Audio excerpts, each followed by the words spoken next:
그 말씀이 교회론 7번째 시간으로 사명에 충성하는 교회, 사명에 충성하는 교회라는 제목으로 말씀을 전하겠습니다.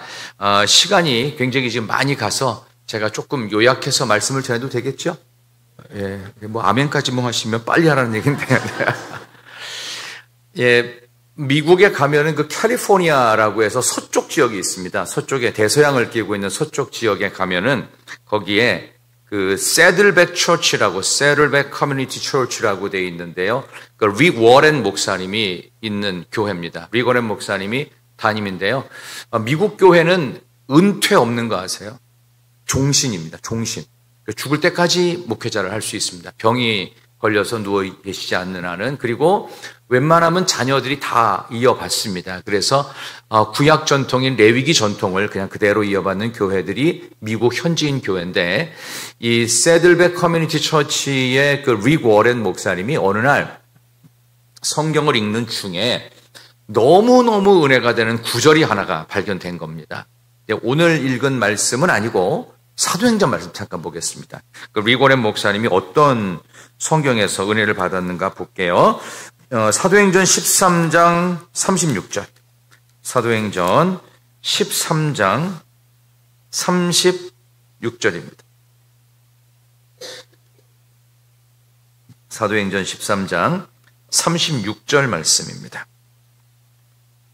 사도행전 13장 36절. 신약 성경은 210쪽에 있습니다. 사도행전 13장 36절. 다윗은 시작. 다윗은 당시에 하나님의 뜻을 따라 섬기다가 잠들어 그 조상들과 함께 묻혀 썩음을 당하였으되. 아멘. 이 말의 뜻을 정확하게 이제 영어 성경으로 보니까 이렇게 돼 있어요. 그 NIV 그 성경에 보니까 이렇게 되어 있습니다. David had served God's purpose. 하나님의 목적을 다윗이 섬겨왔다라는 뜻입니다. 그러니까 God's purpose라고 하는 하나님의 뜻을 킹 다윗이 served 했다, 섬겨왔다, 그런 뜻입니다. 여기에 엄청난 감동을 받은 거예요. 여기 한국말 그대로죠. 하나님의 뜻을 섬기는 일을 하다가 죽었다는 거예요. 죽을 때까지 다윗 왕은 하나님의 뜻을 따라 살았다는 거예요. 그래서 그 유명한 책이 한 권 나옵니다. 릭 워렌 목사님이 써서 우리 한국 교회에 엄청난 그 선풍적 인기를 끌었던 책, 목적이 이끄는 삶. 그래서 제가 예전에 그 청년부 지도할 때쯤에 목적이 이끄는 삶을 한 40권 정도, 이렇게 두꺼운 책이에요. 50몇 과로 되어 있는 책인데, 목적이 이끄는 삶을 우리의 삶의 전 영역, 그 다음에 모든 스펙트럼의 영역에서 하나님의 목적이 우리의 직업과 결혼과 우리의 감정과 우리의 신앙과 또 우리의 어떤 연애, 또 우리의 어떤 이별, 우리가 갖고 있는 어떤 개인적인 욕심, 가족, 이런 모든 우리의 삶의 모든 영역에 약 50여 가지 주제로 목적이 이끄는 삶을 썼던 그 구절, 핵심 구절이 바로 사도행전 13장 36절이에요. 제가 이 말씀을 드리는 이유가 뭐냐 하면, 우리의 삶에 목적이 분명해야 행복합니다. 그러니까 내가 왜 사는지 모르면 그것만큼 불행한 게 없어요. 아무리 건강하고 돈 많고 환경이 좋아도요, 내가 왜 살아야 되지를 모르면 이것만큼 불행한 게 없습니다. 이제 오늘 저녁에 이제 우리 홀랑을 이제 다시 몽골로 보냈다가 2달 만에 다시 한국에서 받을 건데요. 지금 두 친구가 몽골에서 여기 한국에 와 있단 말입니다. 근데 목적이 있었을까요, 없었을까요? 저 두 친구가. 목적이 있어요. 있으니까 와 있는 거예요. 한 친구는 굉장히 진지한 느낌에, 한 친구는 아무 생각이 없는 느낌에, 그 독특한 두 친구의 서로 다른 모습이 있지만 목적은 하나입니다. 하나님의 나라고 다시 몽골로 돌아가서 그것을 복음화시키는 일을 위해서 목적성이 명확했어요. 우리나라에 140년 전에 이 땅 가운데 선교사들이 미국으로부터 두 사람이 건너옵니다. 언더우드하고 알렌이 건너옵니다. 이 두 사람이 건너와가지고 이 땅에, 조선 땅에 140년 전에 20살, 20대 초반의 젊은이들이었어요. 왜 왔을까요? 목적도 없이 그냥 어딘지도 모르니까 호기심에 왔을까요? 아닙니다. 분명한 목적을 갖고 왔어요. 그래서 원래 언더우드 선교사는 우리나라에 오려고 안 했고 중국, 차이나를 가고 싶었어요. 중국을 가고 싶었는데 어떻게 갑자기 이게 틀어진 거예요. 그래서 중국 말고 그 조선에 오게 된 거예요. 조선 땅에 왔는데 보니까 조선은 중국보다 훨씬 더 못 사는 나라예요.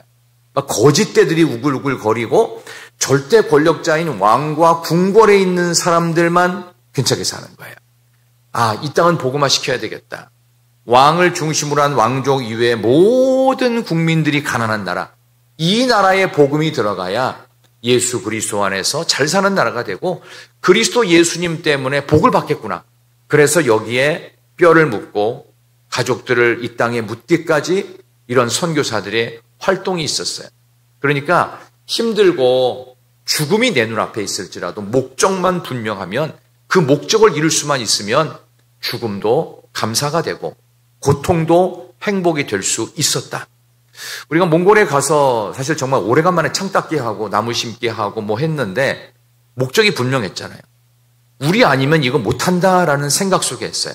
그러니까 사실 그렇게 험한 일들을 잘 안 해보시다가 하니까 굉장히 힘도 들고 지치고 그래서 뭐 10시 반까지 예배 끝나고 나서 거기서 이야기 나누고 하다가 숙소에 돌아오니까 뭐 거의 12시가 다 됐더라고요.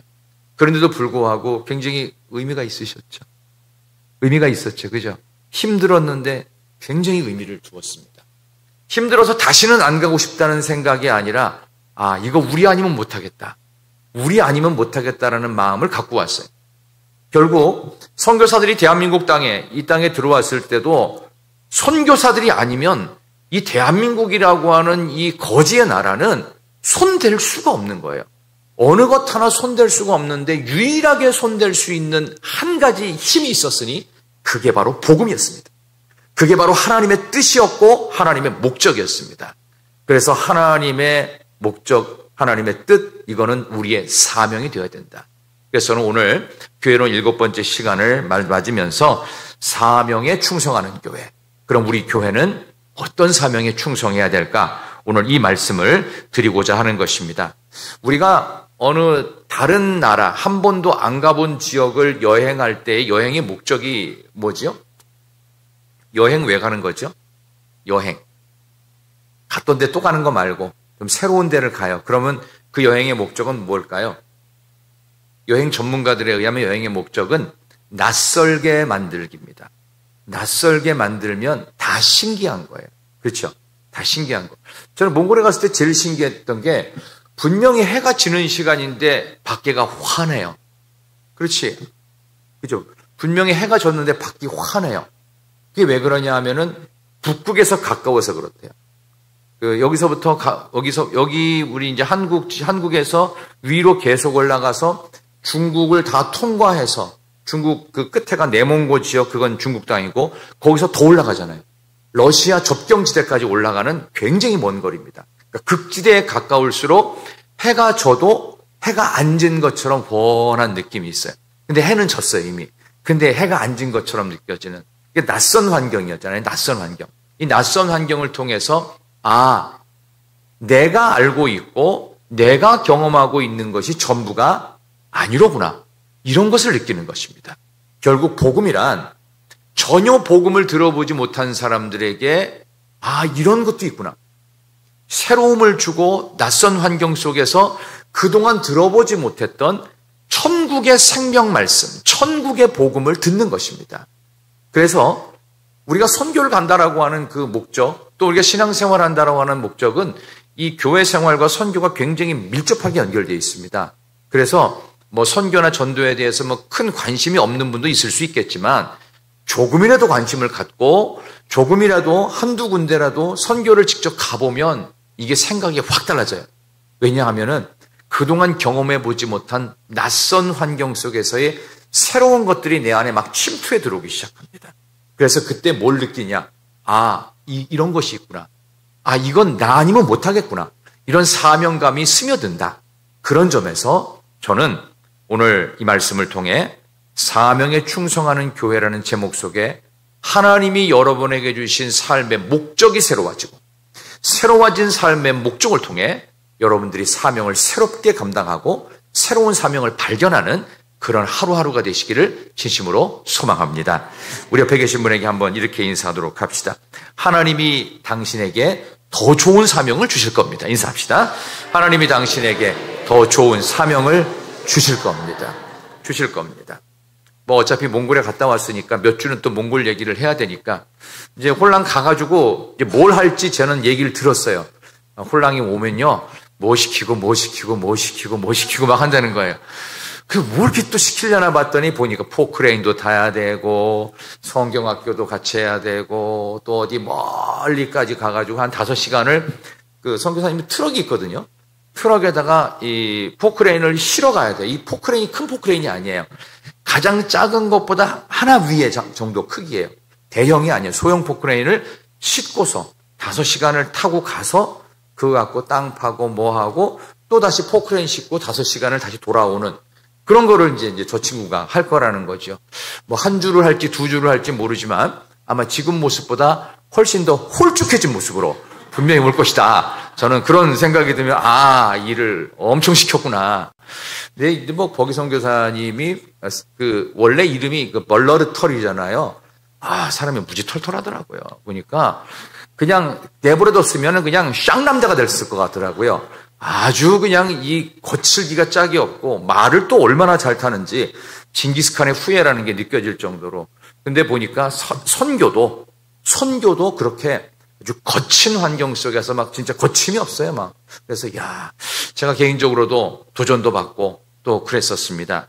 우리에게 주신 사명은 때로는 삶이 편안하든 거칠든 각자에게 주신 사명이 다 새로워지는데요.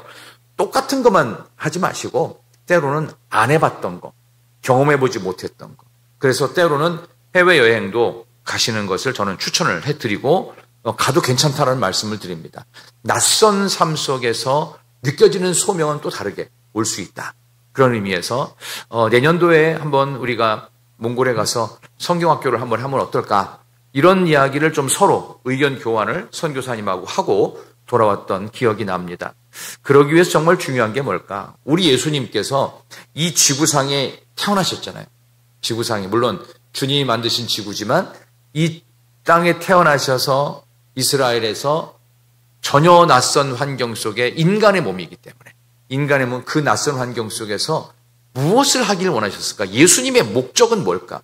예수님의 오심의 목적은 뭘까? 오늘 이 말씀 속에 우리는 확인할 수가 있는데요. 자, 35, 36절 한번 읽겠습니다. 35절과 36절 예수께서 시작.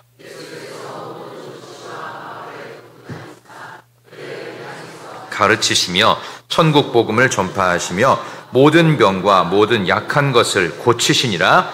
무리를 보시고 불쌍히 여기시니 이는 그들이 목자 없는 양과 같이 고생하며 기진함이라. 아멘. 목자 없는 양처럼 고생하고 기진한 이것을 주님이 보셨어요. 예를 들어서 여러분들이 길을 가다가 참 불쌍한 아이를 볼 수도 있고요. 너무 예쁜 아이를, 귀여운 아이를 볼 수 있어요. 오늘도 보니까 우리 김 집사님 가정에 너무 귀여운 아이가 하나 왔었죠. 그죠? 진짜 머리에다 이렇게 본인이 너무 예쁜 아이예요라고 띠도 이쁘게 두르고 왔는데 그걸 보면서 느낌이 귀엽고 예쁘니까 안아주고 싶다는 생각도 들고 때로는 너무 힘들고 어려운 사람들을 보면 내가 뭐래도 좀 도와주고 싶다라는 생각도 들죠. 그렇죠? 그걸 사명이라고 합니다. 그러니까 여기 나오는 것처럼 주님의 사명은 목자 없는 양처럼 고생하고 기진한다는 것은 먹을 것이 없어 힘들어하고 이렇게 가난에 찌든 모습들을 주님이 보신 거예요. 이거는 육체적인 가난만이 아니라 정신적인 가난함 이런 것들을 다 보시면서 이렇게 목자 없는 양이라는 것은 뭐냐면 보호자가 없는 거예요. 부모가 없는 고와 같이 내버려지고 팽개쳐지고 울타리가 아예 없는 이런 걸 보면서 주님이 느끼셨던 사명이에요. 내가 이들을 위해서 교회를 만들어야 되겠다. 주님이 부활 승천하신 이후에 바로 성령을 보내시죠. 성령 보내는 것으로 끝이 아니라 성령을 통해서 교회가 시작됩니다. 우리 주님의 가장 첫 번째 목적은 내가 너의 신앙 고백 위에 교회를 세우리니, 내가 이반석 위에 교회를 세우리니. 지금 있는 목자 없는 양 같은 그런 고생하고 부모 없고 보호막이 없는 고생하고 기진한 그들을 위해서 교회를 세워서 모든 곳을, 가난하고 지치고 힘들고 어떤 곳이든 그곳을 하나님께서 목자가 되시는 교회를 만들겠다. 그게 주님의 목적이고 사명이셨어요. 그래서 우리도 사명에 충성하는 교회로서 교회의 본질적인 사명을 해야 되는데, 그 본질 사명이 뭐겠습니까? 우리도 교회가 되는 일입니다. 우리가 교회가 돼야 돼요. 그래서 목자 없는 양처럼 고생하며 기진하는 그들을 불쌍히 여기는 그런 모습으로 우리가 서로에게 교회가 되어주는 거예요. 그러니까 야, 교회 다니는 사람이 다르긴 달라, 이런 얘기들을 밖에 나가서 하실 수가 있어야 돼요. 근데 요즘에 교회 다니는데 어떻게 재미있어? 뭐 어때? 라고 누군가 만약에 물어본다고 하면은 교회 다니면 너무 좋지, 이게 나와야 되는데, 교회 그까이 거 그거 그렇지 다 인간들이 있는 건, 이런 얘기가 나오면은 곤란해집니다. 교회는 교회로서의 모습을 예쁘게 갖춰야 돼, 아름답게. 만약에 오늘 온 아이가 있는데 이 아이가 애기 같은 이쁜 모습이 아니라 막 모자를 쓰고 정장을 입고 걸어다니면서 그 아이가 이러면 이건 애기 뭐지? 얘는 그런 생각이 들 거 아니겠어요, 그죠? 아이는 아이 같아야 되고요. 또 교회는 교회다워야 되죠. 그런 점에서 교회를 만드시고자 하는 목자이신 이 애끓는 심정의 사명을 우리에게 주셨다. 우리는 교회가 되어야 합니다. 옆에 계신 분에게 인사합시다. 우리는 희락교회입니다. 시작. 우리는 희락교회입니다. 희락교회입니다. 이 교회를 세우시기 위하여 주님이 하셨던 한 가지 일이 그 안에 있었으니, 그게 뭐냐? 베드로와 많은 제자들을 향해서 하셨던 예수님의 약속이 하나 있어요. 예수님 약속 두 가지 하셨어요. 하나는 첫 번째로 성령을 받게 될 것이다. 성령을 기다리라. 그다음에 또 하나, 성령 말고 내가 직접 할 게 있다고 그랬어요. 주님이 직접 뭘 하시겠다고 그랬죠? 내가 너희들의 믿음이 떨어지지 아니하도록 기도하겠다고 그랬어요. 주님은 하나님 보좌 우편에서 우리를 위해서 기도하신다고 히브리서에 기록되어 있습니다. 로마서 8장에는 성령의 말할 수 없는 탄식의 기도가 있다고 그랬어요. 우리가 기도할 때 예수님께서 보좌 우편에서 우리의 믿음 안 떨어지도록 기도하시고, 우리가 기도할 때 성령의 말할 수 없는 탄식의 기도가 동시에 짠 뜬 겁니다. 그러니까 내가 딱 기도를 시작하잖아요. 그러면 나 홀로 외로이 아무도 듣는 이 없이 나 혼자 독백하는 게 아니고, 성령님의 말할 수 없는 탄식의 기도, 예수님께서 믿음 떨어지지 않게 보좌 우편에서의 기도가 한 번에 쫙 뜨는 거예요. 그러니까 내가 어디를 가든 항상 내 곁에 동행하는 두 친구가 있다고 생각해보면 얼마나 기분이 좋아요. 그렇죠? 저는 우리 함께 했던 우리 몽골 선교팀이 6명이 함께 동행하니까 괜히 우쭐하더라고요, 느낌이. 근데 성령님이 동행하시고 예수님이 동행하신다면 얼마나 좋겠습니까? 우리 인생의 좌청룡 우백호는 성령님의 기도고 예수님의 기도인 줄 믿습니다. 그 기도가 뭐가 되는 거예요? 기둥이 되는 거예요. 교회 기둥이에요. 기도가 교회 기둥이 딱 받쳐서 주님이 약속하신 믿음 안 떨어지도록 내가 기도할게. 너 기도 못하지? 우리는 마땅히 빌 바를 알지 못하나 성령의 말할 수 없는 탄식으로 너희를 위하여 간구하신다. 이 두 개의 성령님의 기도와 예수님의 기도를 통해 교회가 교회로서 아름다워질 수 있는 여러분 모두 되시기를 축원합니다. 기도하는 교회, 우리 희락교회가 되기를 소망합니다. 한 번 더 인사합시다. 우리 서로를 위해 기도 많이 합시다. 인사하세요. 우리 서로를 위해 기도 많이 합시다. 기도 많이 합시다. 기도 많이 해주시고 많이 하시면 돼요. 또 하나, 기도는 기도인데 내용이 하나 더 있어요. 우리 주님이 직접 이렇게 하라고 하신 내용이 있어요. 그게 뭐냐? 오늘 본문 말씀 37, 38절 보겠습니다. 37절과 38절 시작.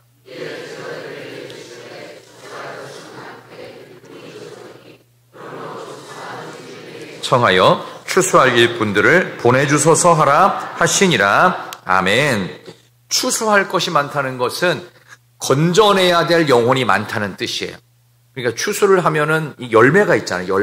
열매를 우리는 보통 알곡, 그래서 이 알곡 같은 사람, 그래서 진짜를 만들어야 돼. 예수님의 제자 만들어야 되는데 그런 추수할 것은 많은데 일꾼이 없대요. 일꾼이. 그러면 일꾼을 어떻게 해요? 없는 일꾼을 갑자기 어디서 데려옵니까? 요즘에 뭐 외국인 근로자들 아니면은 농촌 일도 안 되고 뭐 공장도 안 돌아간다 뭐 하는데 결국 일꾼은 사람이거든요. 근데 이거를 위해서 뭐 하라고요? 일꾼을 보내주소서 하라. 주인에게 청하여. 그러면 하나님께 기도하여 추수할 일꾼을 보내달라고 기도해라 이거예요. 기도해라. 굉장히 중요한 겁니다. 그래서 우리가 해야 되는 것 중에 가장 첫 번째는 교회가 되기 위하여 기도의 기둥을 잘 세우는 일일 뿐만 아니라 이 교회에 뭘 채워야 돼요? 일꾼을 채워야 돼요. 일꾼을. 그럼 일꾼은 처음부터 일꾼이냐? 아닙니다. 일꾼은 만들어져 가는 겁니다. 또 교회는 일꾼을 만들어야 돼요. 그러면 어떤 일꾼이 돼야 되느냐? 하나님께 기도해서 일꾼을 보내달라고 해야 돼요. 처음 보기에는 뭐 별거 아닌 것 같은 사람인데 신앙생활하면서 진짜 일꾼이 되는 사람들이 있잖아요. 그죠? 그런 일꾼을 보내달라고 기도하라는 겁니다. 실제로 제일 좋은 것은 하나님을 통해 얻은 것이지 내가 만들어낸 것이 아닙니다. 온갖 귀한 선물 주님이 주신 것, 그 풍성하신 은혜를 다 찬송하여라. 추수감사 찬송 중에 이런 찬양이 있죠. 온갖 귀한 선물 주님이 주신 것. 주님으로부터 얻는 선물 중에 최고의 선물은 사람입니다. 일꾼입니다. 여러분이 돈을 많이 버는 것보다 더 중요한 게요. 내 주변에 사람이 많은 것이 더 중요합니다. 그래서 어떤 분들은 돈을 포기하고 사람을 얻으려고 하시는 분도 있는데 굉장히 지혜로운 선택입니다. 정말 어려울 때 돈이 나를 돕지 않아요. 나와 함께 해줬던 사람이 나를 돕습니다. 사람이 나를 이끌어주게 돼 있습니다. 저는 우리가 그리스도 예수 안에서 영적인 동지가 되어서 천국 가는 그날까지, 천국 가면 그 다음부터는 하나님의 주권이 그냥 우리를 붙잡으니까 천국 가시는 그날까지 우리 주변에 있는 사람들을 하나님께서 좋은 사람, 믿음의 사람, 기도하는 사람, 성령 충만한 사람, 은혜 많은 사람, 이런 사람들을 붙여달라고 많이 기도하시기를 진심으로 축원합니다. 저는 이번 여름 행사 우리 교회 학교에서 이제 하나씩 준비를 하신다고 하는데 정말 더욱 기도 많이 해서 기도의 기둥들이 세워질 수 있는 그런 교회 학교가 되기를 축원합니다. 그리고 또 하나 일꾼들을 보내달라고, 영혼을 붙여달라고, 어린이들 보내달라고, 학생들 보내달라고, 청년들 보내달라고 기도를 해야 돼요. 기도를 해야 돼요. 그리고 기도를 해야 그렇게 데려올 만한 사람이 보이는 거예요. 기도도 안 하면 안 보여요. 마음에만 있으면 안 돼요. 이걸 어떻게 해요? 기도로 입술로 자꾸 표현해야 돼요. 하나님 우리에게 어린이 보내주세요. 우리 학생들 보내주시고요. 청년들 보내주세요. 젊은이 보내주세요. 우리 미래 세대 아이들이 좀 꽉꽉꽉 차게 해주세요. 이렇게 하는 거예요. 그래서 제가 너무 감사한 게 오늘 이제 박금숙 권사님 그 딸내미 아기 데리고 왔잖아요. 한 명 추가됐어. 얼마나 감사하지. 나중에 그 아기한테 고맙다고 목사님 얘기했다고 좀 살짝 살살살 귓속말을 해주세요. 이게 한 명이라도 와 있다는 것 자체가 일꾼을 보내주시는 이 영혼을 하나님께서 보내주신다는 거, 이거 얼마나 중요한지 모릅니다. 이 사람이 진짜 우리에게 복을 주는 거지. 생각해 보세요. 갓난아기가 태어날 때 돈을 1억 갖고 태어나나요? 1억을 쓰려고 태어나겠죠. 그렇죠?